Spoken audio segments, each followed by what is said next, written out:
Broncos country. Right now, we are getting ready to go over, all right, the Mile High after the bye. All right, we just had a really long bye week. The boys needed it, right? We're coming out on that win with KC. Today, I'm going to have with me part of the hosts here. The Mile High Viking unfortunately could not make it, but as always, DreamWeaver is going to be joining me. So tonight we're going to be going over what the rest of the schedule looks like, how we feel about where the NFL is right now, and just how other NFL teams and other fan bases just aren't as awesome as Broncos country and as Broncos fans. So we got some stuff to get into. Let's get going.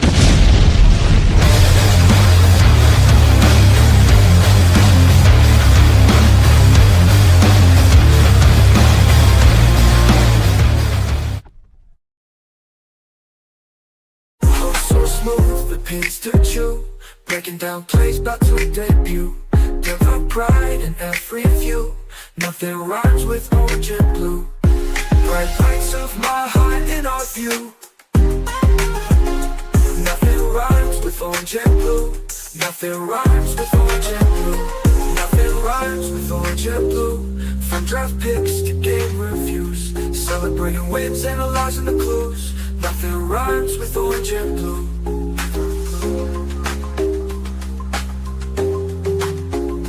Nothing rhymes with orange and blue. No orange and blue. Nothing rhymes with orange and blue podcast.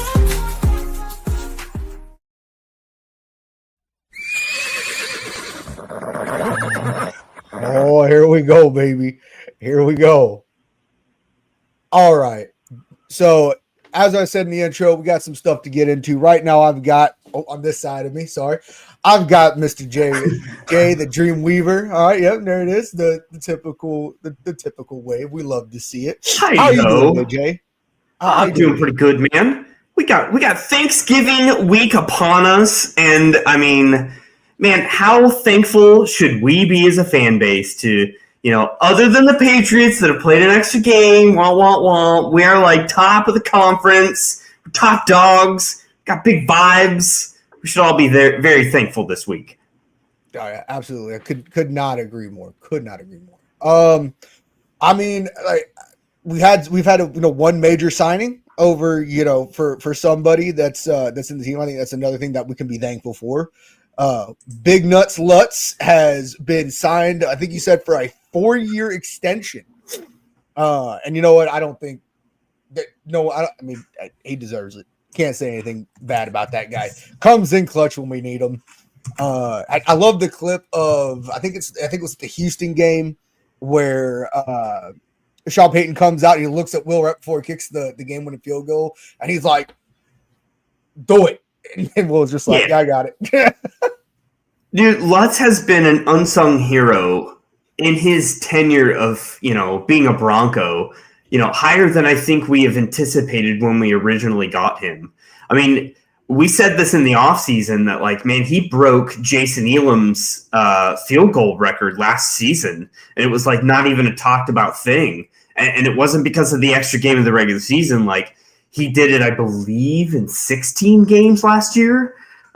Kicked more field goals than any kicker in franchise history, and he continues to just be on a tear this year. So, I mean, he deserves the 3-year extension he got. And I know we'll probably talk about the other guy that got an extension today that fans are probably a lot more split on. There's probably a lot more people up in arms about the extension today compared to Lutz. Everyone should be behind Lutz, man. Lutz is awesome. Yeah, I think Lutz is definitely one of the best kickers in the league, without a shadow of a doubt. And that's not just from, that's not just with the orange and blue goggles on. Like, he's a Bronco, so he's the best. I mean, I think just statistically speaking, under the pressure, under the gun speaking, I think he is very he don't miss a lot. I think that and so I very well deserved. Very happy that we signed him and kept him around. So real quick before we go any further, all right. If you are watching right now, all right, we need you to go ahead, like, share, subscribe. All right. We are giving away that Bo Nix jersey. All right. So if you subscribe on YouTube, right above my head, all right. Here, I'm actually gonna drop. See, I'm gonna drop this QR code right here. All right. If you hit that QR code, you can subscribe to the YouTube. All right. And make sure that your profile is public so that way we can see your name. We can add you to the wheel. All right. We're giving away that Bo Nix jersey to one of our lucky subscribers. So please like, share, subscribe, get the word out, tell your friends, tell your family, tell everybody. All right. And not only that, if you want to know, you love Broncos, right? You come watch, we're pretty much on this show. It's just Broncos, right? But we have so many shows in the lineup that cover not just Broncos. All right. We have Monday through Friday, we have shows, right? So on Monday at 11 a.m., we have, the the Orange and Blue Blitz, right? That's with Isaiah, the Bronco Gentleman. All right. Sometimes I'm on there. We just talk about, what's going on, what's coming up, right? We love it. On Monday nights at 7 p.m., you have Bronco Bros. They talk about Broncos. They like talk about the NBA there. They talk about a whole bunch of stuff. Tuesday, it's this show, baby. We're all about just talking Broncos. On Wednesday, we have the Mile High Symposium. They talk about everything from Broncos to the Nuggets and to the Avalanche. The only one I don't think they talk about is the Rockies, but I think Jay can explain why they don't talk about that too much. They suck. On Wednesdays, we have Broncos Talk, right? Those guys are awesome. Always have some good content on there. On Thursdays, our newest show, all right, is the Outcast Podcast. All right, those guys are awesome. They always have good stuff to talk about. They're always bringing up good points and great questions. And on Fridays, we do have a Spanish-speaking show, which is, I think, really kind of cool because, you like Broncos, but Spanish is your native language, go right there. All right. You don't, it's awesome. It's all in Spanish. One of these days I'm going to join and just try to learn some, I think. What about you, Jay? I think that's probably a good idea. Oh, I break out the Google Translator. We also have our Fresh Squeeze, which is our breaking news channel, right? That's when we usually come out with breaking news on, signings, updates, anything crazy. And then every single game day, we have pregame, the post-game, and the pregame and the post-game show. All right, and we also have, I think we've done it now, this will be the, third week we've done it, which is the Bucking Booth play-by-play game, right? So if you just sit there and you're driving, or you can't just sit there and watch the game, you just want to hear what's going on and hear some good conversation, by all means, come on down. All right. Following on that, just to finish up this, we're going to go ahead and give a shout out to our sponsor, Dubby. All right. Dubby is a pre-workout energy drink, right? It's really good. Jay and all the guys stand by it. I'm about to finally go ahead and just pull the trigger and get some of it. All right. Why is it so good? Well, I'll tell you, it has no calories, no malodiction, no fillers, and no artificial flavors, right? And no sugar. All right. It's formed with nothing but amino acids, B vitamins, and nootropics, including the patented neurofactor, nootropic, and caffeine derived directly from the coffee fruit. It's really awesome. If you just go ahead and you want to get you some of this, go on down to Dubby and use code OBN10 for 10% off your order at checkout. All right, Jay. I think that about clears our everything that we've got to do. Housekeeping, all of the, nuts and bolts to it. Yep, yes, sir. So this is my first time driving the boat, everybody. You got it. I'm trying my best. It's my first time driving the boat. Jay was like, "Want to drive the boat? I'll help you." I was like, "All right, bet. We're driving the boat today." So might as well, man. Might as well. It ain't no big thing, man. Like, dude, at the end of the day, it is so easy to drive a boat when it's a winning boat, when it's not driving into the pits of misery. Dilly. We're rolling at the number one slots here, man. We're doing all right. It's been so good to have, the chest puffed out, to have a smile on our face as we walk around town in our favorite Broncos gear, man. It's been a good week. It's been a couple good weeks. It's been so nice to just go to everybody else that's not a Broncos fan and be like, "You come over. You come over. We won't judge you. You come on over. You come become a Broncos fan. We take anybody. You know what I'm saying? I got my buddy who's a Houston fan, right? He's like, oh, I'm like, beat you, don't care. You know, I'm married into a Colts family, right? They just lost to KC. I was like, could it be us? You know, could it be Broncos? You know what I'm saying? Yep. I was gonna say I had dinner with one of my buddies that is a Chiefs season ticket holder, and it's nice to sit down and communicate without saying anything. Just you got the extra little smile twerk to me to the backside. Not gonna gloat or anything, because at the end of the day, like, the season is still young. We still got football to play. We still got winter important football to play. So the season's not over, but we should feel good here at the bye week. And it was a glorious bye week to say the least, I feel like. Yeah, and I agree with you. I do think, yes, we are, season's not over. We still have football to play. But I mean, after the win over KC, right? Although it was a one-score game, right? It's kind of been that's kind of been the song and dance for the entirety of the season, with the exception of the absolute blowout on Dallas, right? It's kind of been just these one-score games coming down to the wire, right? We've lost 2 to a field goal. We've won a lot to a field goal.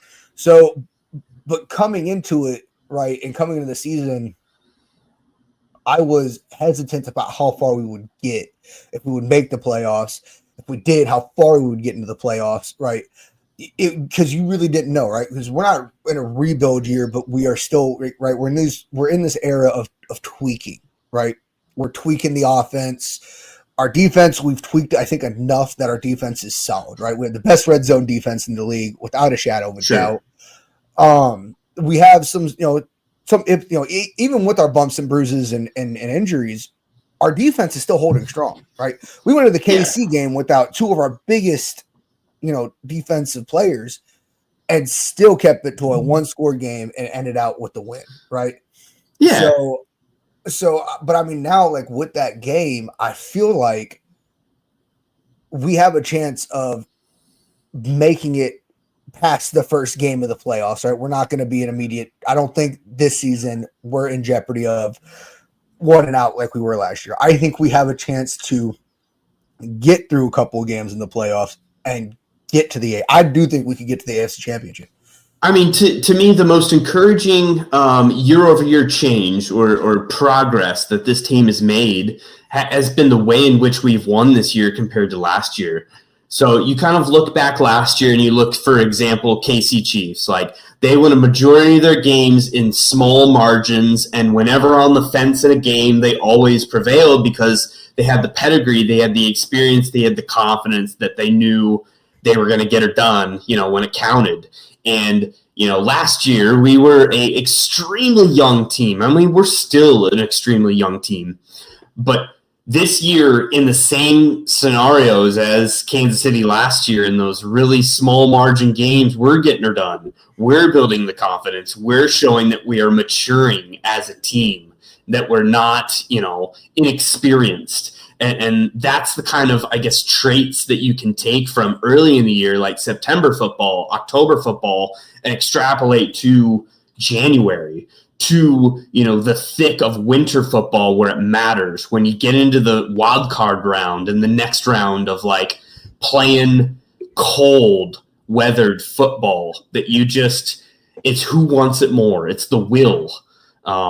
So it's a good sign for us that we've been able to win the way we have this year. Aside from just strictly wins and losses, it's the way in which we have won that's encouraging to me.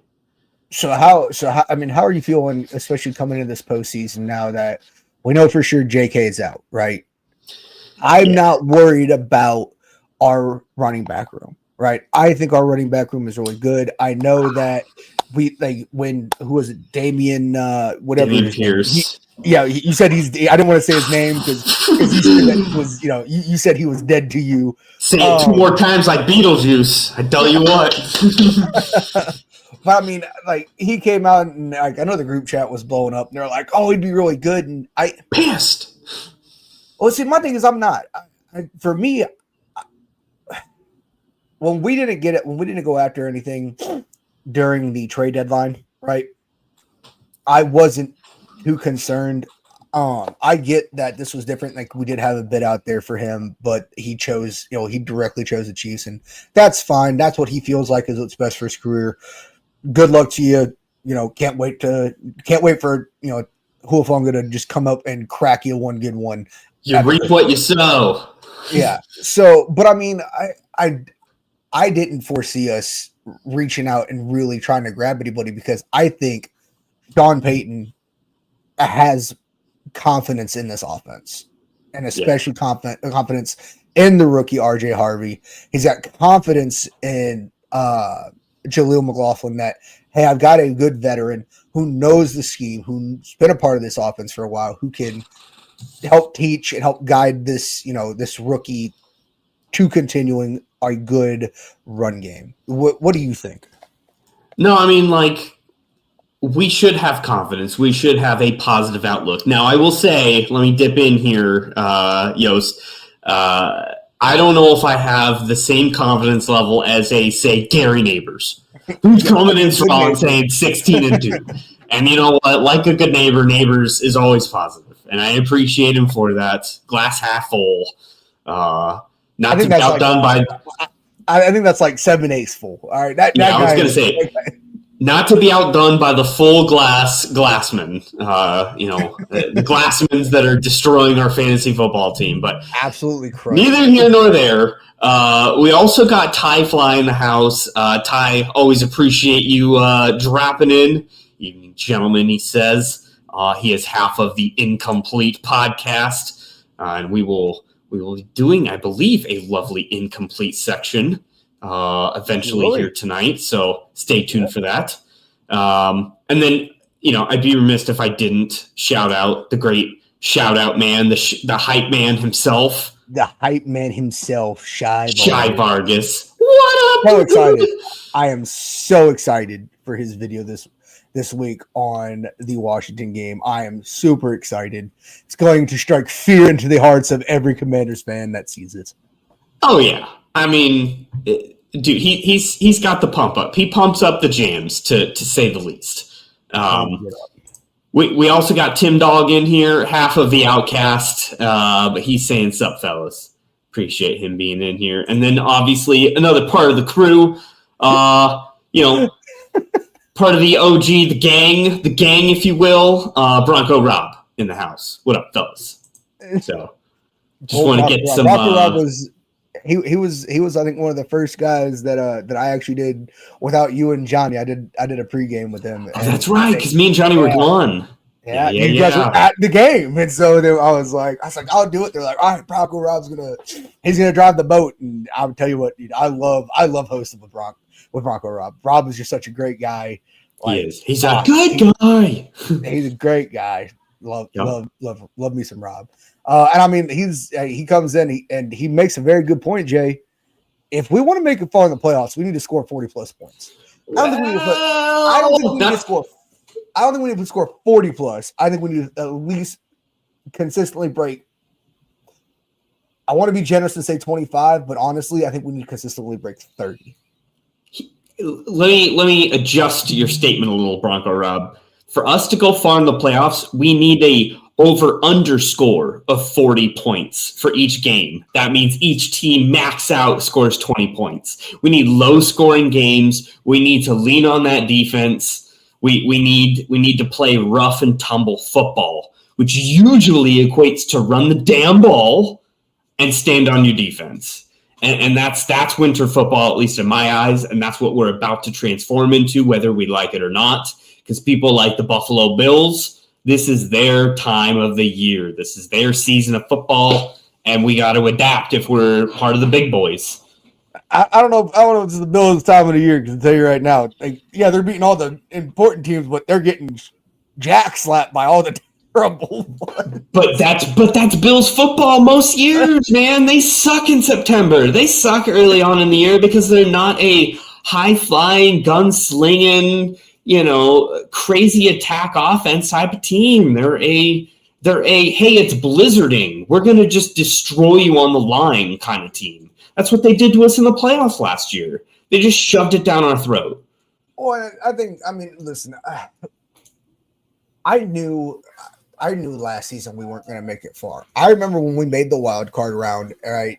And not to call you out, but you and Johnny were both very, very excited, and we're like, we're in the playoffs. We're in the playoffs. I was like, cool, we broke the spell. Let's manage our expectations, right? That was the goal. Right. That was it. No, and that was fair. But I also looked at it, especially last season, right, which was I didn't feel that we necessarily earned it, right? We did play good, like Bo did play better football towards the second half of the season, right? So yes, but as far as because it was between us and the Bengals last year, and I am one of those people that really did believe that Kansas City and everybody else that was like, we actually know who were, that were kind of the top dogs. They were more afraid of Joe Burrow than they were of Bo Nix. Understandable. For last year, 100%. For last year, right? This year, we're actually walking into this playoffs, not only, and, not just like, okay, hey, cool, they're a wild card. No, we are a legitimate terrorizing team that has been going up against everybody that's like, oh, yeah, Broncos are going to lose. Oh, they're going against the Eagles. Yeah, they're going to lose. Beat the Eagles. Oh, they're going up against KC. Like Patty Mahomes is, wants it more because they're going to be, 5-5. Beat the Chiefs. We also, went against the Giants and let them put up 32 on us, and that was terrifying. But, we still had the comeback of comebacks, the Mile High Miracle. Yeah. It's been a wild season. It's been very up and down. It has been very up and down. But you know what? I take 4 games. I take 4 games in the clump. And 2 of the games we lost on last-second field goals. There's our 2 losses. There's also at least 2 wins that you can attribute to last-second field goals, last-second victories, right? And let's be honest. I will give that a wash. We lost 1 game to a last-second field goal. The other one was a terrible leveraging call that shouldn't have been called. We won that game. I will never stand forget on that 10 for as long as I live.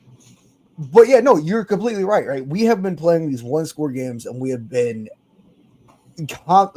as much as we've been confidently coming across the finish line with the win, but we've been coming across the finish line with the win, right?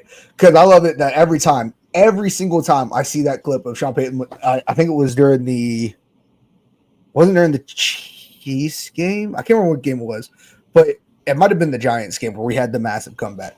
But he was like, not a single person in that locker room were afraid that we were going to lose the game. Not a single person was afraid that we were going to lose. I went, who are you talking to, Sean? As I'm sitting on the couch going, what the hell's happening? Yeah. What are we going to do? So, but with how our defense has been playing and how it does seem like we are starting, I'm hoping to see a shift to, oh, thank you, good sir. My father-in-law has brought me something to drink. To wet your whistle? Might as well. It'd be rude not to. But to the Broncos. No, I think that for sure, right? Moving the way our offense is, I think, starting to develop even more. We're seeing more Pat Bryant, right, which pumps me up every time I see more Pat Bryant. I think we will. And then between seeing Pat Bryant really start kind of proving to this offense and proving to this team, like, hey, I'm a threat when it comes to the air attack. I will be diabolical, right? We see RJ, he is developing, right? Every mistake he makes, he is not at that moment yet where we can just dog him, right? Because he's a rookie. You can't just sit there and, he sits there and makes a mistake. I don't think any single person has looked at that guy this year and been like, oh, what a waste of a draft pick. All right. I think that everything that he's been doing, everybody's like, he's a rookie, he's learning. We'll see it through. So I think that during this offseason or during this the second half of the season, I think we're going to see an evolution of our offense. I think. Yeah. I mean, I hope we do. One of the biggest things that I'm hopeful to see in this, I keep wanting to say second half of the year, but post bye, because it's definitely not half. But in the back half of the season, I really want to see more dynamicness to Bo Nix's legs. I want to see Bo Nix get out there and hoof it when he can. I feel like that kind of separates our offense when he has that element going in the game. It keeps defenses honest about, having to have a spy and having to like keep an eye on him. I feel like there's too many instances where maybe it's, self-regulated Bo doing it to himself, but it feels like he is being told not to run. Like he's consciously not running when he has, ability to and room to. He holds off in the pocket too long and he's got the happy feet. So I just want to see maybe it's a better way to say it is I just want to see a more decisive Bo, that be decisive in running the ball. Don't just scramble because you have to. Like, I want to see some intent to running the ball out of Bo Nix. Do you think, so here's my thing is with that, I agree. I love watching Bo run. And I think when Bo runs, it's an absolute game changer. I mean, we saw it during the Mile High Miracle comeback against the Giants. He started laying his feet down and just going. And I mean, he had two touchdowns by himself on that comeback. And I wonder if that's something that's going on between him and Sean Payton when it comes to, like, we know they're dynamic, right? We know that Sean has this issue of kind of, throwing a leash back on him and just kind of holding back. The only thing I can consider for that is Sean Payton trying to force him to develop his passing game. I would think that too. And that's my instinct to think is as, commanding and as parental as Sean Payton has come across at times, that, he would instill that thought into Bo Nix's mind that, I don't want you to give up on a play. Just, give Sutton an extra second to get open. Give Mibbs a second to, find a route, find open space. But, we all know what you actually mean. We all know what you actually mean. Hey, give Troy Franklin an extra minute to get two more defenders on him before you go into coverage. Yeah. Correct. Or give Troy Franklin 2 extra minutes to look at the ball and drop it. Either way. But yeah, man, it's just there are some adjustments that I feel like we really do need to see out of the offense for, again, like we've been saying, to transform this team into winter football. It'll be very important for our offense to, turn the corner a little bit and us see a little bit more consistency out of it. And that's without our top rusher in Dobbins. So that's going to be really hard to do. Not necessarily looking forward to it. Sorry, my dog over here being a dog. No, yeah, I agree. Like I said, I do think that we're going to see, especially coming, because we don't particularly have an easy schedule. Like, New England's got the easy schedule in the league. They're probably going to win out and do really, really well by the end of the season. Whatever. We have the Washington game. I'm already kind of marking that one. Like, I'm not afraid to count my chickens before they hatch on that game. I think we're going to win that one. We have, after them, I believe is it the Give me 1 sec here. Give me 1 sec. Do you want to get into it? You want to go through the gauntlet hereof? Yeah. All right. Well, let me share my screen here. We'll get her going. Let's see here.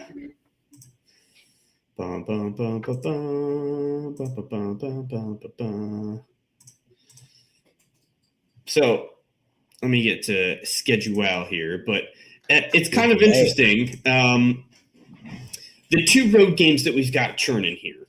So we've got obviously the Washington game that you alluded to, and that's prime time. And I am still floored that they are keeping this and not flexing this out. In a national audience, who cares about Bo Nix versus Marcus Mariota? The Commanders aren't going anywhere quick this year. So I'm floored that is still Sunday Night Football. But nevertheless, 2 road games. Mind you, we are still, other than New England, I think it's just us and New England are the only undefeated home teams thus far. We have not lost at home. So get 2 road games under our belt, and then we go 2 home, and then, a back and forth. So I don't know what your thoughts are. Do you want to do a little segment real quick here before we get into game by game? Yeah, sure. Let's go ahead. Let's pull up the segment. Okay, we might as well. So let's do a little bit of incomplete. Might as well. All right.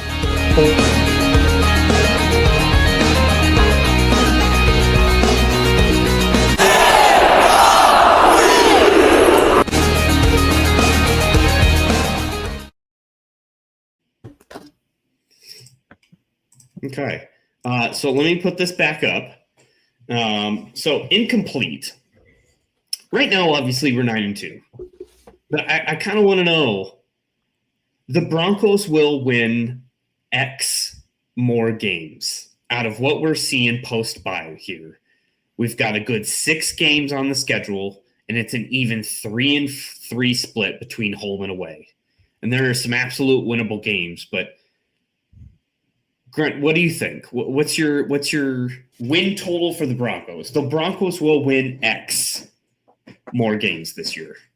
So I say we are going to win 4 more games. Okay. I think I am not afraid to be. I'm not afraid to be. Not crass, but I'm not realistic, right? That's what this term I like to use. You and John call me a pessimistic, whatever, dude. But no, but I think that we're gonna definitely haul in 4 wins. And I think honestly, it's going to be these next 4. These next 4, and then maybe losses. Maybe not Green Bay, but that's thing that's so hard is because let's look at it, right? So we have Washington, right? Not afraid. We're going to Washington. We were talking about the it's $44 for a seat at that game now, dude. $44 to go to the Commanders game this Sunday night, prime time, national television. It's a holiday weekend. $44 to get into the Commander game. That's what I was telling you. Before we went on, it's always an interesting thing to look at opposing arenas, ticket prices on a week to week basis. Even the next game in Las Vegas will be far more than $44. For sure. Washington, that's embarrassing. You should be embarrassed. Should be, but so we're going to win against Washington. That's too easy, right? So there's number 1. Number 2, Las Vegas. The Raiders. I think it will be hopefully a better outing than it was the first Raider game we had. 7-6. It's like kissing your cousin. Gross. Hopefully, it won't be. Terrible game. It won't be as bad. I don't even want to think about it. I just keep seeing the punt, the worst punt that we've seen all season. It makes me want to vomit. This is an atrocious game. Green Bay and Jacksonville. Green Bay, I'm not too terrified of. Believe it or not, I'm not afraid of Micah. They're so I know this week their backup running back. I don't know what his name was. He did extremely well. Over 100 yards rushing. I think a couple tutties. He did very well as a stand-in for Jacobs. But again, we have weapons that I think are kind of gonna shut him down. that is the game that I'm on the fence about. We could win that one, right? We have home field advantage, right? We have not lost a home game yet this season. I don't think we start there, right? Same thing with Jacksonville. Jacksonville is one of those. Me and my other buddy that's a Houston fan, we talk all the time. Is that the AFC is such a volatile conference, right? Yep. And the NFC, right? You have your 4 good teams, and then everybody else is like meh. In the AFC, you can have just absolute upsets in the AFC. Yeah. And especially coming in out the of AFC is nuts. Yeah. Right. So the Jacksonville game, it's another one where I'm kind of on the fence about it as to are we going to lose? If we lose to Green Bay, do we lose again at home? Have 2 home field losses, but to the Jags, I don't think so. I think we're going to absolutely smoke the absolute dog crap out of Trevor Lawrence. I think we're going to absolutely I think that guy is going to be in absolute hell. Oh, and then Kansas. Listen, the KC game. That's one where I can tell you right now. Yes, we beat them once. We had home field advantage, and we were all holding our breath that entire game. I don't think a single one person watching that game, we were doing the bucking booth, and we were all just glued to that screen. I will be at this game in Kansas City. I'm excited to see it, but I'm not hopeful. I don't have tons of confidence in this game. But go on. Well, and that's the thing is because I know for a fact, they were talking about how KC needed the game week before last at our house. How they needed that one, to stay in the playoffs. This one they will absolutely need to. They have to get this. So I think that it's going to come down to just will, and it's also it's Christmas Day, right? So I'm not feeling too great on that one. And then the Chargers, we're going to beat the Chargers. We can't lose it to the Chargers. We can't afford to that. And with Joe all out, it's not looking good. It's not looking good for the Chargers. So correct me if I'm wrong here. The only thing I heard out of you was a loss in Kansas City. Is that it? That might be some maybe. So I guess I guess at the end of the day, I really feel like I think we'll have 5 wins, 1 loss. In 6 games. In 6 games, but I'm on the fence about a couple of them. Okay, and I think that's fair.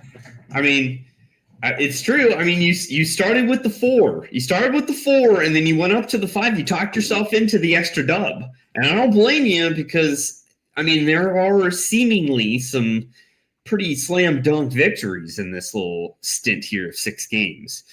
All right, so your incomplete it's 5 wins for you. I'm going 4. I'm going 4, and I'm sticking to 4.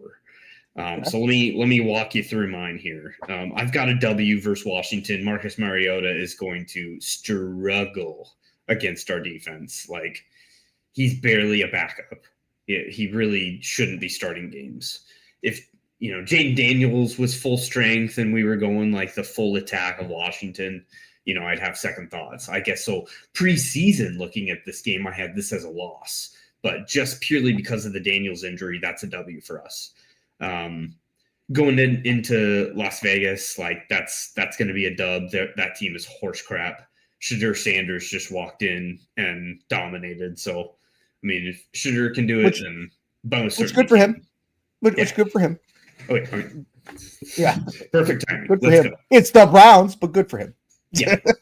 So there's 2 dubs for me. So I mean, my God, that puts us at 11 wins just in that. It was just bonkers to think about. Yeah.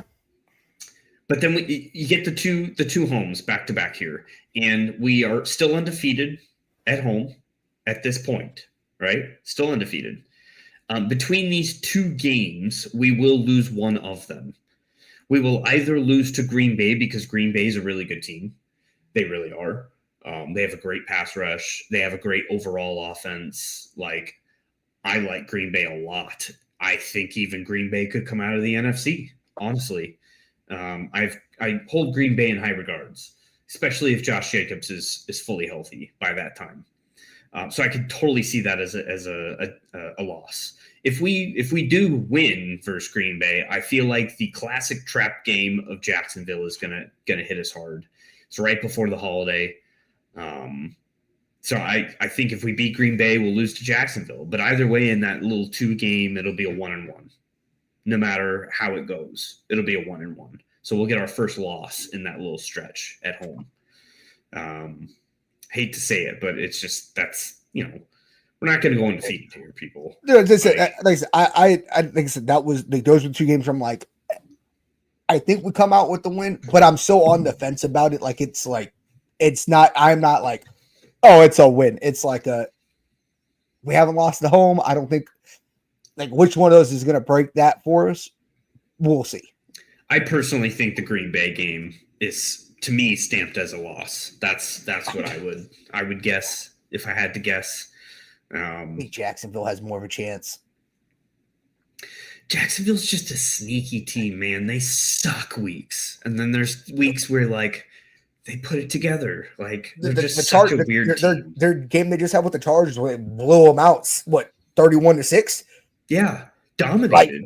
Like absolutely. I'm just like, what's happening? What is this team? And then the next week they'll like compete with the Titans, like, and it'll be a close game, and they'll barely win. Like I don't know, they're a weird team. So Christmas night, I've said this multiple times. Like I'm going to this game, I'm super excited for this game, but I'm expecting this as a loss. This was an NBA version of scheduled loss. This was a scheduled loss. I had this as loss right when the schedule came out. I knew it was going to be a loss. We're talking national television. We're talking Taylor Swift in the box with all of her little girly friends, and it's a girl trip. And the national media will not allow the Swifties to go home on Christmas night upset. It just won't happen. So Kansas that will be another game. That will be another brought to you by Foot Locker refs. Yeah, officiating. I mean, however it gets chalked up, it's going to be a big fat L. And if I'm if I'm wrong on that Christmas night, then the tides have turned, and the Chiefs are no longer in the national media favor. And I'll obviously welcome that outcome as well, if that's true, but not holding my breath till that happens. So that's a loss. So I got 2 losses thus far. And then the Charger game is just really reflected upon what goes on, because I feel like that could be a classic game of us not really caring. And the Chargers, that's everything for them. Because I think that will be a wild card spot on the line with them in competition between them and Kansas City, I think, for the last spot, in my opinion. So I think that's going to matter a lot to the Chargers. So I kind of see maybe a loss on that one, only because it means way more to them than it does us. So I'm not that upset about a loss on the Chargers either. So what you're saying is that really it's not that you see 4 wins, you see more than likely 3 wins with 3 losses. The 3 losses being either Green Bay or Jacksonville, KC, and then the Chargers, because by that time we'll have solidified us. We're going to the playoffs. We might just put in the second string. We really don't care. We're going to rest up. We don't, like, even though it's in the division, we don't need the win. And we'd much rather see Justin Herbert in the playoffs than Casey. Yeah. And honestly, if that's the case, then if we rest people in the Chargers game, that's a win, even if it's a loss. Because at the end of the day, like, no injuries is a win that late on the season if we have meaningful football to play the next weekend. Yeah, we cannot walk into the playoffs. Like, we cannot go into the playoffs with no Pat Surtain, no. Yeah. No, I mean, our big name guys, there's no way. Last game of the season last year versus the Chiefs, obviously we were all firing on all cylinders. Things looked amazing. It's not like that necessarily helped us in the Buffalo game. So instead of that equation, let's just rest people for the week. Let's try that on for size and come in completely healthy and completely full of energy to a playoff game. So I'm ready to go for that. I hope we get to the position where that Chargers game just doesn't matter. So now that we've kind of gone through this, right, and now that we've seen all the games, right, we've given our incompletes. What are your predictions for who's going to be the number 1 seed in the AFC? Do you think that we are still in the running for that, or do you think because of our schedule, we're probably looking at like 2nd or 3rd seed? No, I think it is. I hate to say it. New England is going to take that number 1 slot. I mean, they're technically in the number 1 slot right now. They're going to a bye now, but man, they have like the easiest schedule in the NFL for the remainder of the season. They have such a cush division. I just don't think. I don't think they lose a whole lot of ball games, but it also depends on kind of what team they transform into as well. They're very similar to us in that they have an identity, but like they're unproven still. They're young. They don't have experience. So goes it for them as well. But I would say if I had to guess, it would not be the Colts, and it's not going to be us. And I think it's going to be the Patriots as that number 1 seed, and I think we'll be number 2. I think we'll be number 2. Okay. All right. I think so. Let me pull a couple comments out here. Yes, we fine. Tig Dog in the house. He says we're going to lose one more game, the last game of the season, because all the stars will be out. So I mean, hey, dude, if that's the only loss we got on docket here, I mean, we are obviously getting number 1 seed if that happens, and man, we are cooking if that's the case. But I don't know. I'm a little more pessimistic. I've always been the glass half empty person around here. The sky is always falling in my world. Tie-Fly guy up in here says, I think the toughest games on paper will be the Packers at home and KC on the road. Yeah, I would say out of that whole stretch, those are probably the 2 toughest games for sure on the schedule thus far. Let's see here. Yeah, I mean, he's optimistic, but cautiously. Don't blame me there. Who's this? Do you want to shout this out here? Oh, there's my wife. I love you. Yep. We already have. I love you, babe. We already have 4. We have enough. Have my babies. Ain't no that. And we got Rob here making saying that Max Crosby wants out. I don't know about that. This thing is like they were saying that, and like that was one of those guys that it was like during the trade deadline. It's one of the reasons. Like, it's one of the things that I would have loved to have seen. Like, you know how you just sit there and you just daydream about, like, if I could just like be a Madden GM. Yeah, just be a Madden GM. Like, who would I go after? Max Crosby and Myles Garrett, and just run the league inside. We have that at home. Like, no, we're good. I mean, like we have the number 1 pass rush in the NFL. What more do you want, for God's sakes? I want more. Listen, I want more. All right. Yeah. It's like Kylo Ren in Star Wars. It's the worst movie, but just him, just more. Yeah. I mean, I hear you. Like, Myles Garrett had 10. Like, that man had like all alone. Like, Myles Garrett is the Cleveland Browns defense. All right. I give that man credit due.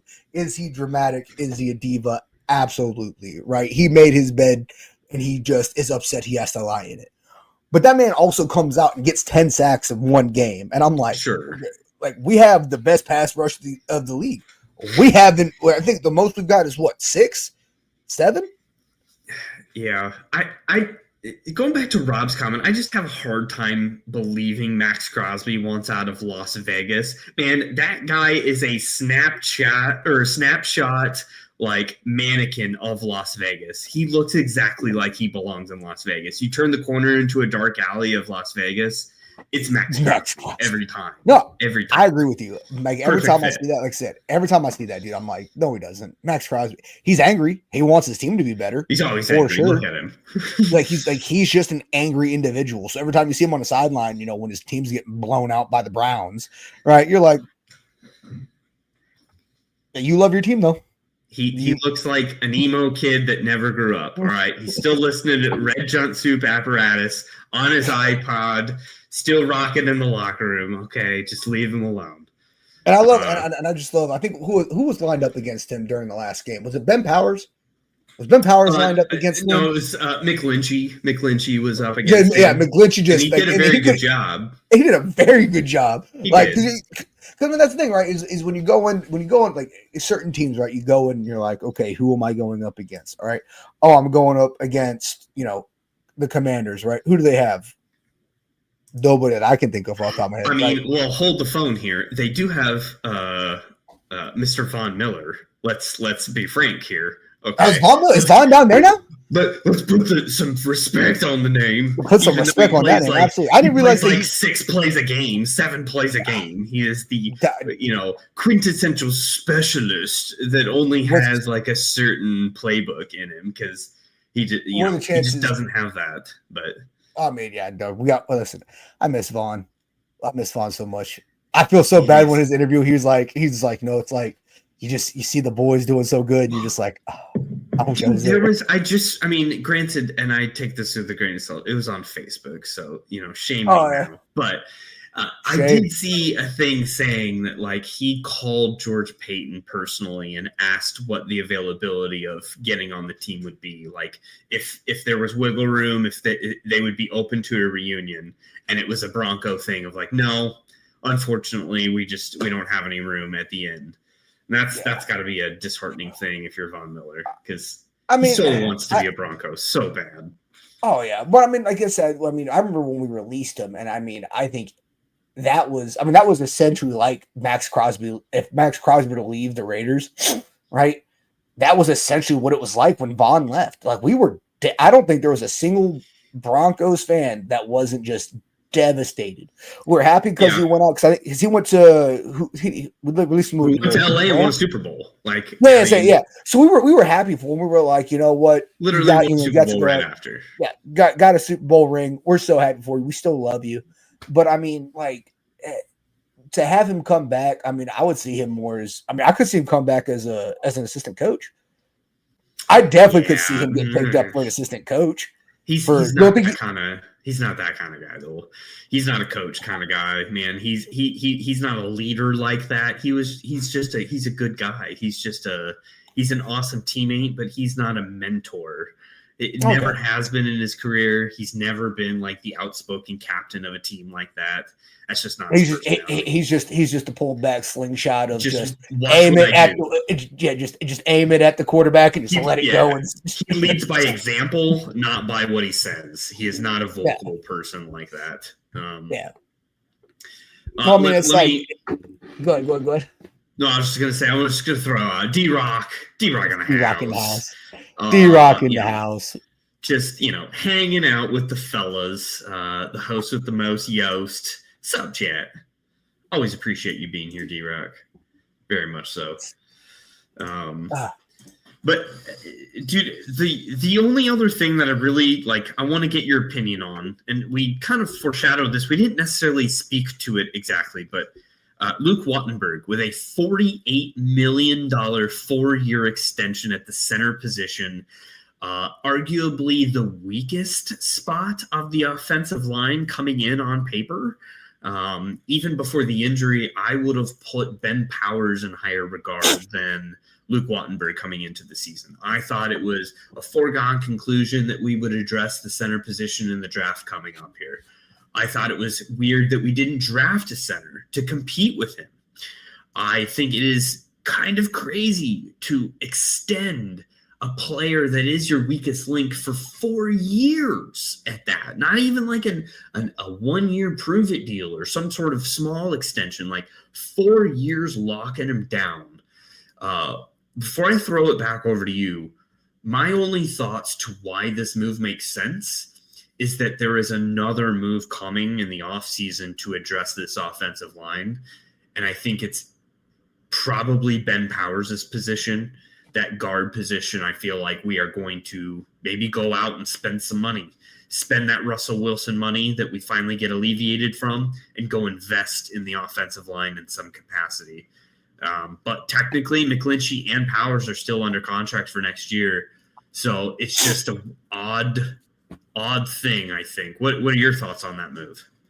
So me and the Bronco gentleman, Isaiah Henderson, we were talking about this because we were looking at, all of the upcoming guys that we could lose to free agency and all the guys that, at the MSCs that we could lose. And I had brought up that you sign every single one of them. Sign every single one of them. And Luke Wattenberg was in that. And here's why. Especially for our offense and our defensive lines.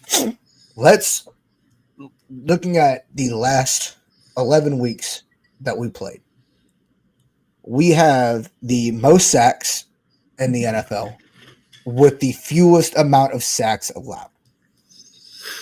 So to sit there and say like, hey, in this wall that we have built around Bo Nix, right, and the running backs, right, to make key blocks and stop pass rush, that is a titanium wall, right? And you can sit there and make a fair argument that Luke Wattenberger is the worst link, but it's not faltering. We haven't had like Bo's not getting blown up in the pocket every play. We're not getting penalties called on us for, false start or, encroachment or anything like that. We're not like on both offense and defense when it comes to the line, right? Our offensive line and our defensive line are very, very well right now. And they're very, very well put together. So I think you sign everybody. Now, if you want to go in the offseason or you want to go into the draft and you want to get some competition to either force Luke Wattenberg to get better or get replaced, I'm okay with that. But if it's not broke, don't fix it. You're right. I'm okay with signing that money to him. Like, I have no problem with that. It's like I said. Now, if he was just an absolute mess, right? He was getting pancaked, and they were just getting the bow. There's been times he's been a mess. Times it's not consistently all the time for sure, and he's been better more often than not. But there have been bubbles of valleys here of like. But again, like I agree with you. I do think another move might be coming in the offseason or in the draft where we might grab somebody to kind of, hey, we got this new guy. We signed him from whatever team or we pulled him from the draft. He's hungry. He's coming for your job. You will let him take it or you going to sit there and be the guy. Yeah. But as far as for the remainder of this season and looking forward, I'm also all about, in the military, we call it left seat, right seat, right?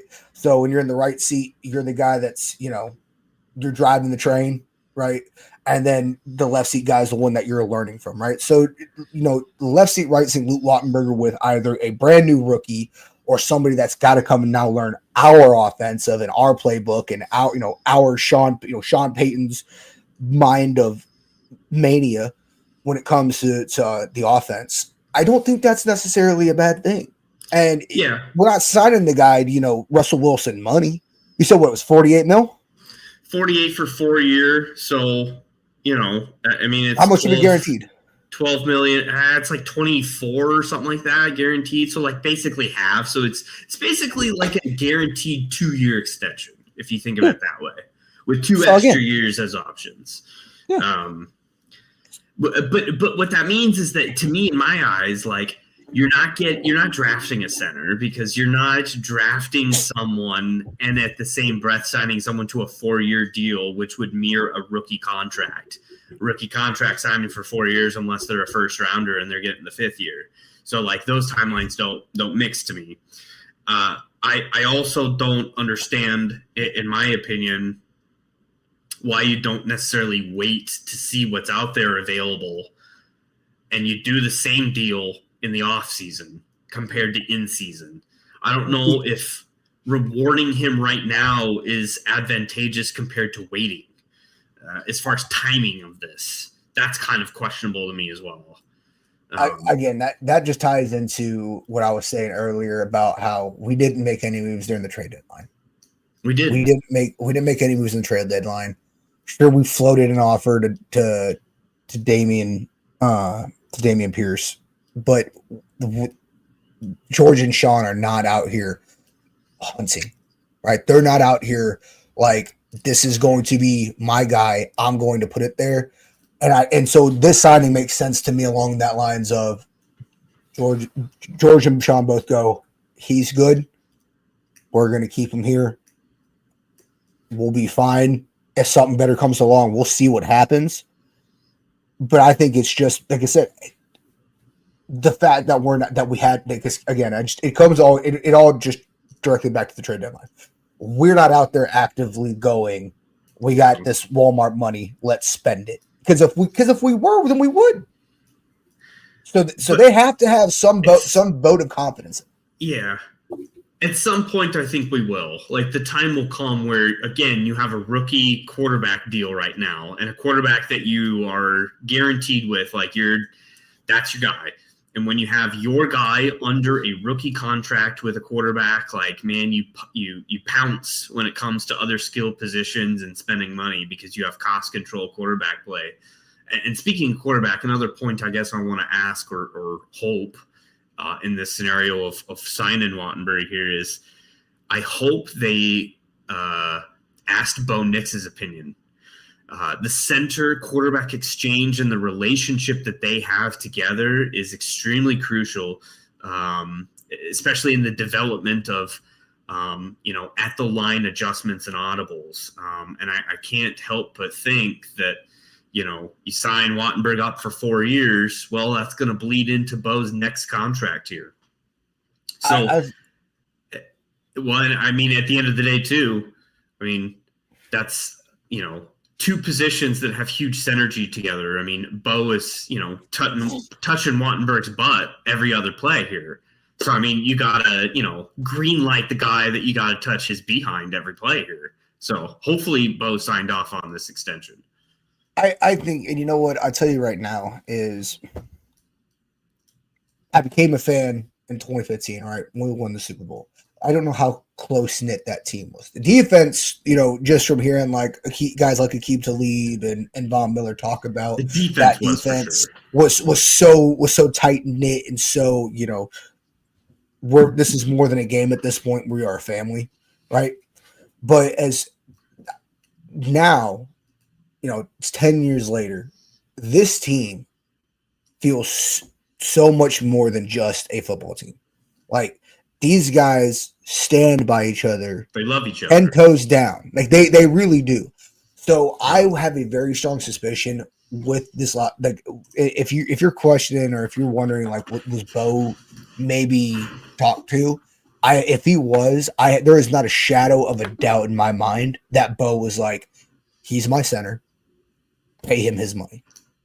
I trust him to do the job, to protect me, and to keep, and to hold the center.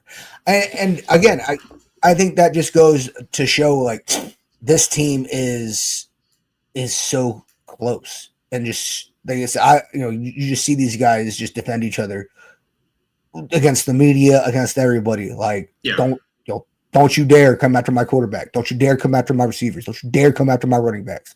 Don't you go ahead, say something about the defense. We dare you, all right? Their numbers speak for themselves. That may be the disconnect between us as fans and the, in the building perception of what Wattenberg is. Because, Wattenberg definitely is part of the crew. Like, he's definitely in the club. He was a rookie and, he was developed in the club here. Like, he's with the guys in the same age time frame as the core. So I get that.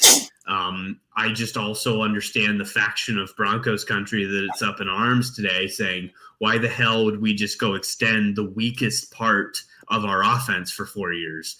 Whereas that's the position everybody had circled even before this season to get upgraded. And that we needed an upgrade. And that's the position to go target. Like, if we need anything this offseason at the center, that was honestly the top of the list for some people. Not tons of people, but like a good portion of Broncos country was like, the center has to be addressed. So it's I think that's the other thing is, it's so hard when because we're the outside looking in, right?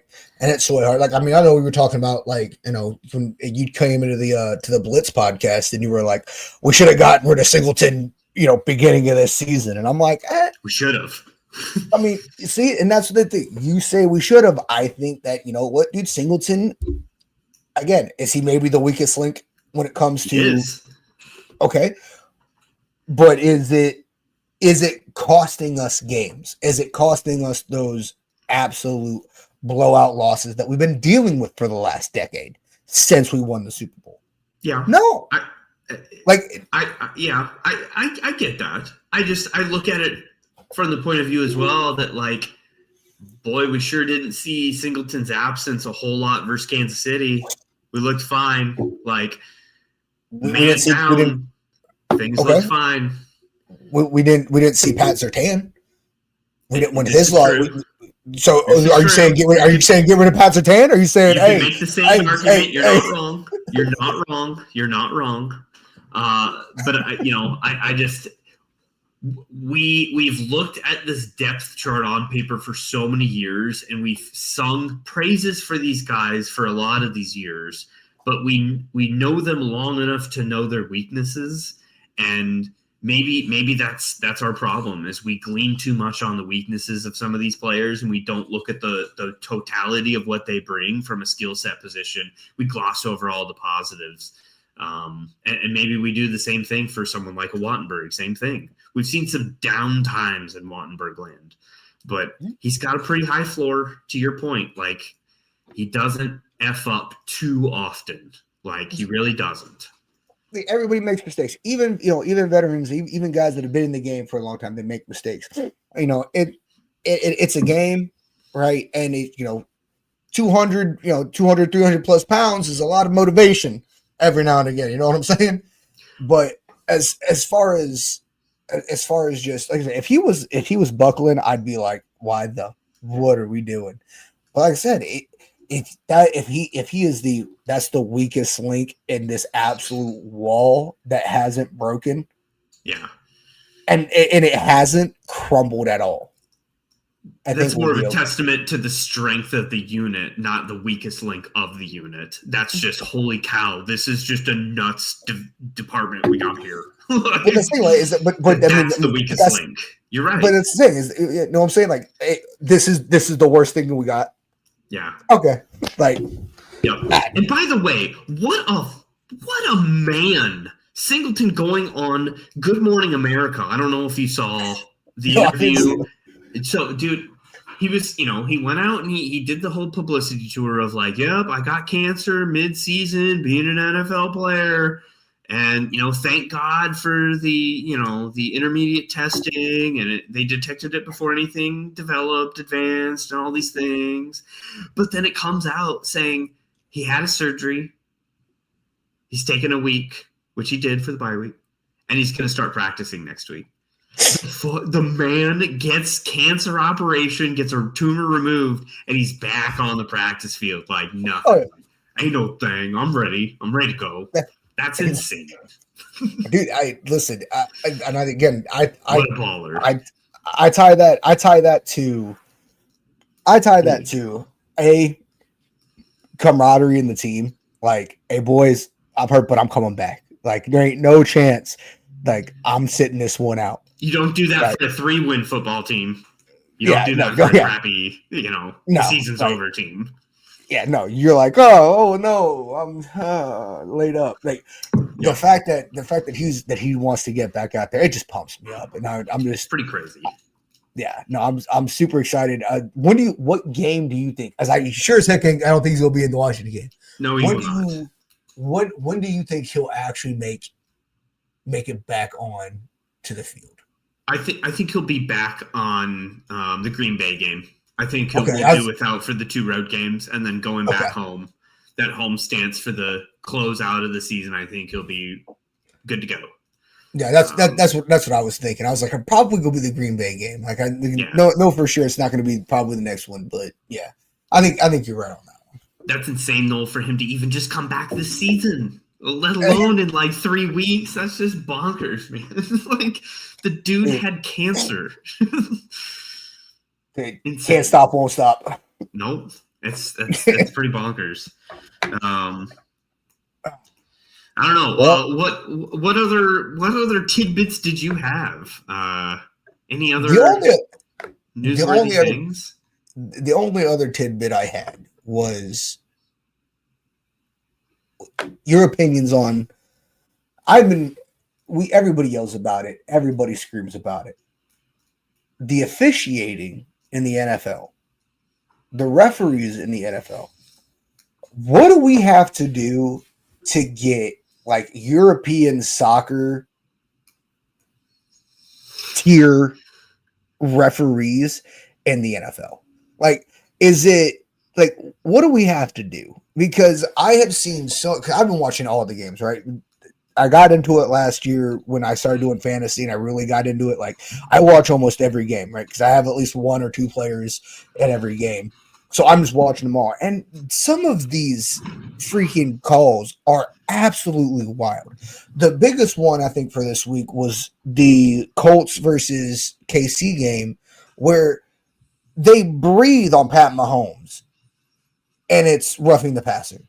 Like, at what point are we sacrificing the game of football, which is a contact sport, for protecting the quarterback? I mean, you used to see guys before I watched football, but watched all the movies, watched all the old clips, watched everything, where you had just big, mean dudes absolutely torching quarterbacks, right?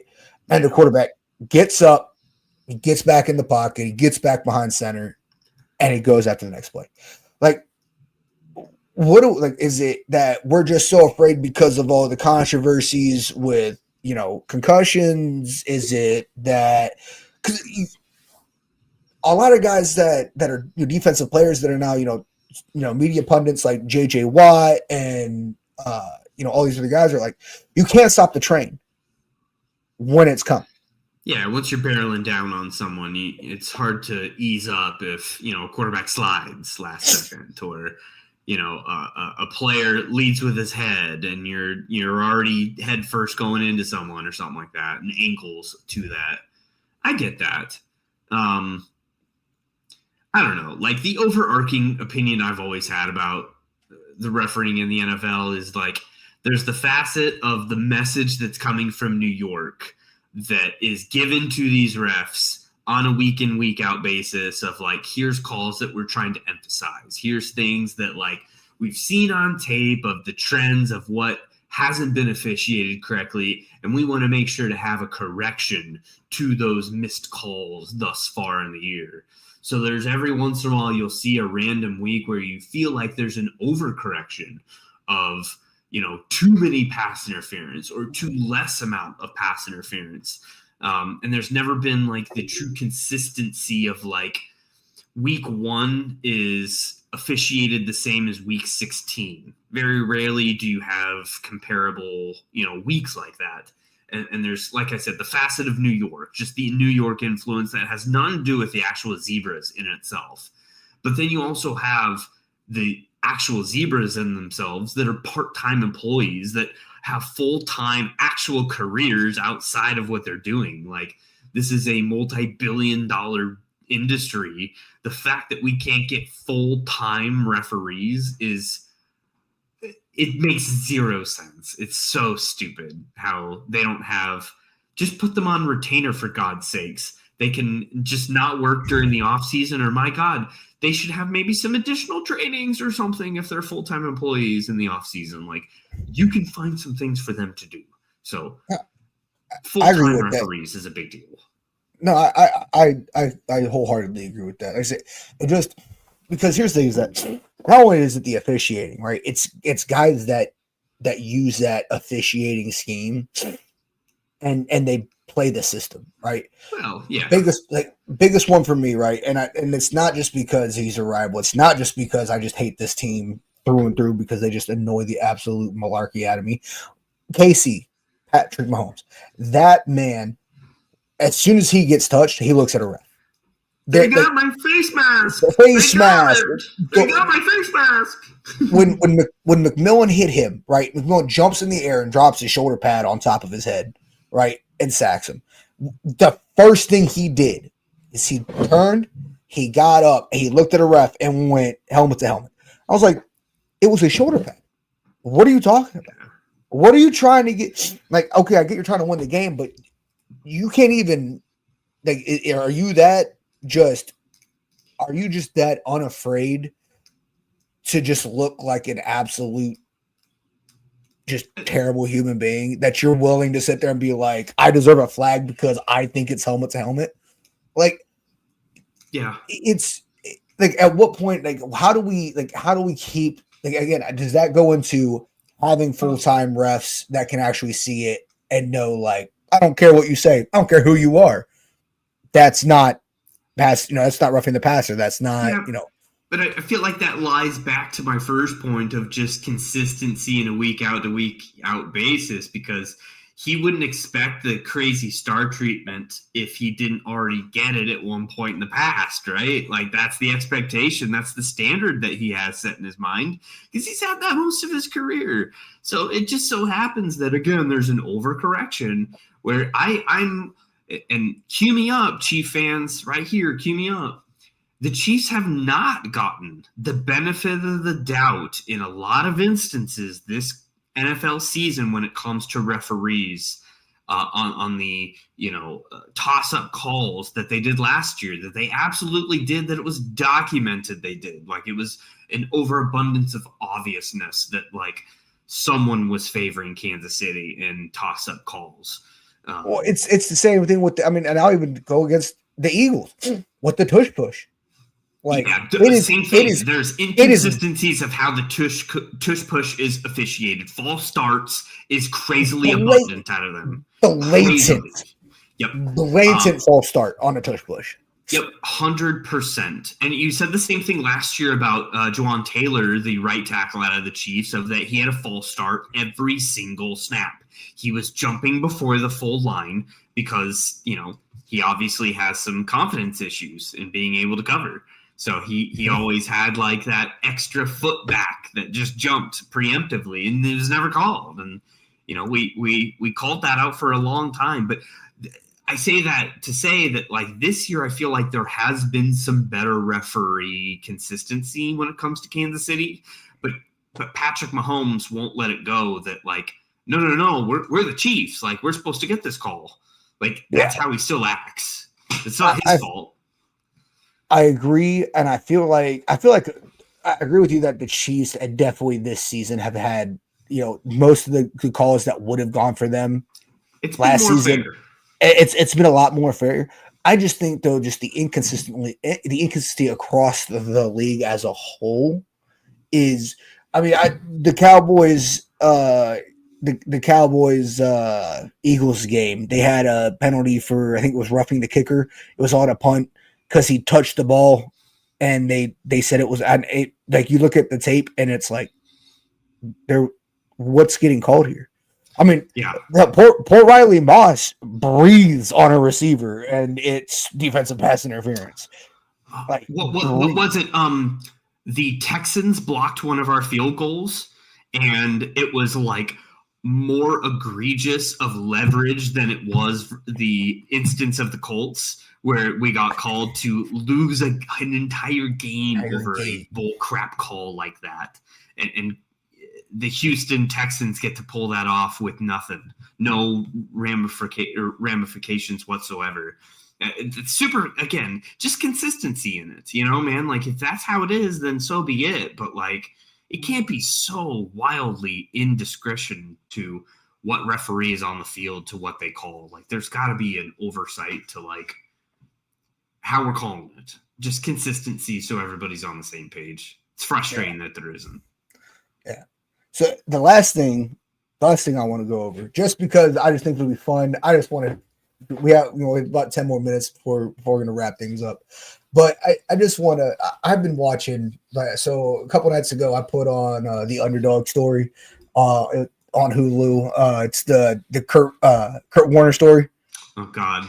Sacking groceries at your local Hy-Vee, huh? Hy-Vee, yeah. Like I was like, because he's a big football guy. He's a Colts fan. And I was like, have you seen this? And he's like, no, I haven't. And I'm like, I'll put it on. But something that I keep seeing is in past eras. When did we go from having these giant behemoth wide receivers, like and running backs, where it was, I don't care about speed. I'm just going to hit you as hard as I can, right? Like Eddie George, right? Eddie George is a big dude, right? And you see, the highlights of him and Ray Lewis going back and forth, just absolutely, just you can hear the crack of the pads. When was the shift, do you think, where it went from, I want these really big dudes that can catch a ball, 6 yards and still pull it, 15, to I want just something that's going to run all the way down the field and pick up a ball for like a 30-yard gain? When do you think that twist was? And do you think it's better, or do you miss the old just absolute violence of the NFL from the 90s, the 80s, 90s, and the early 2000s? Well, I don't know. It's a generational switch for a lot of different reasons. Like, we approach the internet age of, Madden. We approach the age of, high flying offenses was a lot more marketable from an NFL overarching standpoint of just being able to sell the game. It's a lot sexier to see tons of points getting put up than, our defense. That, a 7-6 game is disgusting, but I mean, to a defensive lover, hell yeah, man, sign me up. But we live in an age of TikTok, man. We live in an age of social media where we got to keep the attention of the common person and someone that's not necessarily in the trenches of the details of the NFL like us just wants to watch highlights, and they could give two shits about a 3-and-out that we forced on defense. They want to see some, bomb thrown up and, some 70-yard crazy catch. And so I feel like the game's transitioned, and, we talk about officiating same way. I mean, it's provoked offense against defense, and it's, the pass interference. I've said this for so long, and college, I think, has it right that a pass interference, no matter how long it should be 15-yard max penalty. So if you throw it for 70 yards, it should be a 15-yard penalty. It doesn't matter. Keep going. But because that's enticed teams to well, throw it up. You might get a PI, whatever. That is, and I 100% agree with you on that. Just real quick, because that again, that's what we see every time, every game we've played this season. What happens? Hey, we're down by one possession, right? Because we're against Denver, and they like playing 1-score games. What do? Hey, just throw it next to Riley Moss. Just throw it up next to Riley Moss. So don't worry, we're gonna get those yards. I mean, it's a strategy. It's right there on the 2-yard line. It's the Shea Gildress-Alexander treatment of the referees of well, we know that we'll get the call, so we might as well throw our head back every single time we touch the ball because we're going to get the free throw. And, time has proved that I guess you can win MVPs doing that. So, F me. Listen, I just I keep seeing these I love seeing these old highlights, and I don't know, maybe it's because I like defensive, but I will always go defense. I think I love it, dude. I love just I love even it scares you and Johnny when I say it, so I'm not gonna say it right now. I'll save it for game day. But when I'm just the pure aggression and the pure violence of the defense, especially ours this year, where it's just I'm coming. I love it, dude. I love it so much. And so I'm like, God, I really wish that I had grown up watching football where I could see those games where it was both sides. It's just who's this 6'3", 230-pound wide receiver who's just hi, I'm here to hurt you. 90s football was perfect in that because you just started getting the air attack, but you still had the foundation of ground and pound and dirty football. Yeah. So you had the perfect culmination of the eras meshing. But then once you got into Greatest Show on Turf, Kurt Warner Rams, that's when like all hell broke loose as far as like teams. Well, we just might as well throw all our eggs in the offensive basket. Who cares about defense? That's kind of when that started, at least to me. But yeah, no, because that makes sense. No, that makes sense. Those damn Rams. Damn, I listen. It's a good story though. It's a good story. It is. I mean, like it's a good story. But no, just a country bumpkin from Iowa who played arena football. Yeah. What a story. Well, I mean, that's the thing is like they're getting ready to make an Elway movie, aren't they? I think they're getting ready. It's on Netflix.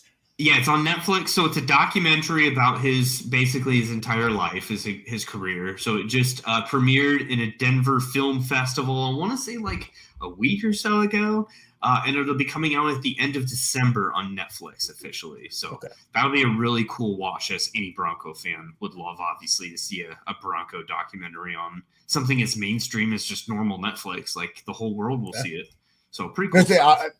I'm excited for it because, I mean, like, I'm a new generation fan, so kind of getting to be able to watch a documentary and like see the history of of my team, I think is going to be really cool, and I'm looking forward to it. Yeah, man, dude, those were the glory days. Like, man, me and Johnny were like, I don't know, 6, 7 years old, like right in the like precipice of like you're old enough to like finally understand like what football is. Like right as what I understood football was, like my team was the greatest in the world, like for a good like probably 3-year span. It was awesome. Yeah. So this thing is like for me, like I said, my induction to football, when I became a fan, I always tell people, like, I am not a bandwagon fan. I didn't have a team. Like I grew up, like I said, my dad just wasn't into football, just wasn't a guy that was about it. So I just didn't grow up in football. My dad was a wrestler and a boxer, right? So I grew up around that kind of stuff. He was like, football is dumb. Only sissies play football. Contact that wear pads. I like rugby more. I'm like, I've never seen you watch a rugby game either, Dad. He's like, doesn't matter, right? Like he was just that weird guy.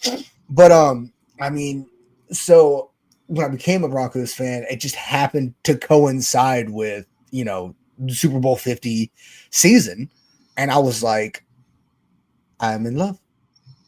And then unfortunately, like a year later, I moved to Germany and just couldn't keep up with it. Couldn't keep up with what was going on because you're 7 hours ahead. So all the games that are 1 o'clock or at 11, and I have work the next day. But coming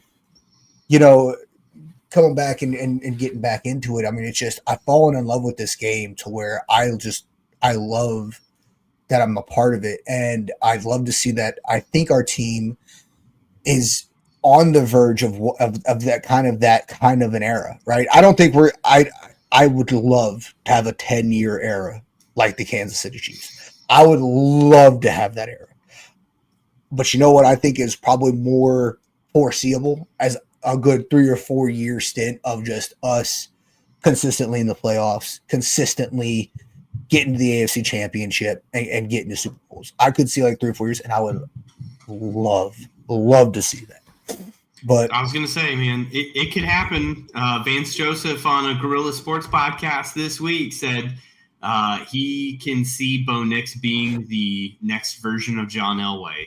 Not in skill set, not in like the type of player, but in the aspect of that he is our quarterback for years, and he is a staple of this organization for a generation. Like he's this generation's Broncos quarterback. For good, for bad. Hell yeah. Absolutely. No, absolutely. I think as soon as we all sat there and realized like we've just been in such a quarterback slump of just garbage after garbage after just letdown after letdown. When we found Bo and we were just like we just took a sigh of relief, and it was like this is the beginning of something beautiful. So but let me go from one positive quarterback to a shitty quarterback, and I'll just throw a couple additional comments here. Shai saying Patrick Mahomes is a crybaby. Yes, Shai, he is a female dog. Would concur. Bronco Rob saying Patrick McDouble can suck it, and yes, Fatty McHolmes can suck it. suck a big one. So appreciate those negative comments. I will accept all Patrick Mahomes hate in any currency you want to deposit. Let's go. That and Mr. Swift. We're all about Mr. Swift and his mandatory NFL scripted touchdowns. Because they're mandatory. They're mandatory, and I'm tired of it. Gotta sell that podcast revenue. Gotta sell that podcast revenue. They gotta sell those for a reason. Gotta sell those wife's show tickets. So last but not least, right before we get out of here, from Tim, I hope everyone's having a happy Thanksgiving. So it is Thanksgiving weekend, right? And one thing I love about Thanksgiving is it's all about football, baby. Sure is. And it's this whole Thursday and Friday we have games. We get a break on Saturday for some college football, and then right into it for the rest of the Sunday tickets. So I do hope everybody's having a good Thanksgiving. I hope you guys are enjoying it. I hope you guys are. I'm sure there's going to be some family-held football games. All right, make sure you hit stick your little cousins and let them know this is your house. Let me give a quick shout out real quick. My oldest son Henry turns 8 years old on Thanksgiving itself on Thursday. His birthday is on Thanksgiving. And the day after, we are traveling to Minneapolis, and I am taking him to his first NHL game. Colorado Avalanche versus Minnesota Wild in person. We are going to be fifth row from ice and indoctrinating my son into the NHL world. So there he's going to get his first hockey action. So super excited for that over the holiday weekend here. Heck yeah, dude! That's such cool. That's gonna be such a cool memory for him. Oh yeah, my goodness. Fifth row, right above some NHLers. You can't be better than that, man. Absolutely. Well, I think that. Honestly, I think that about wraps it up for tonight. What about you, Jay? Yeah, man. Just super excited for the Thanksgiving weekend and watching football and stuffing myself, and it'll be nice, because we had a full bye week to watch other football, and now we have another stretch of just kind of watching football because we are the late game on Sunday night. So we got all Sunday to watch football too, other teams. So it'll be a really good stretch here of just soaking in some football, man, some pigskin. Be sure to come join us on Sunday for again. We'll throw this up one last time. Hang on, give me 1 second. So that's okay. Hey, while you're doing that, no, you got it.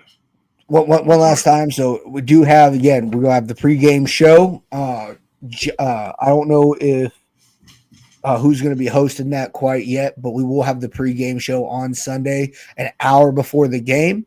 We'll have the bucking booth going on during the game, and then the post game directly following the game. So we hope to see you guys. We hope to see you guys there, and we hope that you guys will be there. And I think that. Oh my goodness. Jay, can you help me out here because I don't know which one to. Oh yeah, absolutely. I got you, sir. Thank you. I gotta find out where it goes. I'm sorry. So first time driving the boat, okay. People. That's okay. Hey, and at the same time, I ain't even pressed it yet. I'm pressing it. Let's go. We got some forms, because it can't be an episode without a little bit of hot take music. Back to that track. Let's go. But so from everybody here, from me and Jay. Happy Thanksgiving. Can't wait to see you guys on Sunday. Big Mile High salute. Yeah. And we will see you guys next time. Orange and blue, we're here for you. Talking Broncos all day through. No stopping us, we're on the loose. Come join the crew, no bad news. Podcast vibes so fresh and true. Nothing rhymes with orange and blue. Catching up on all that we knew. Hit play, let the episodes accrue. Nothing rhymes with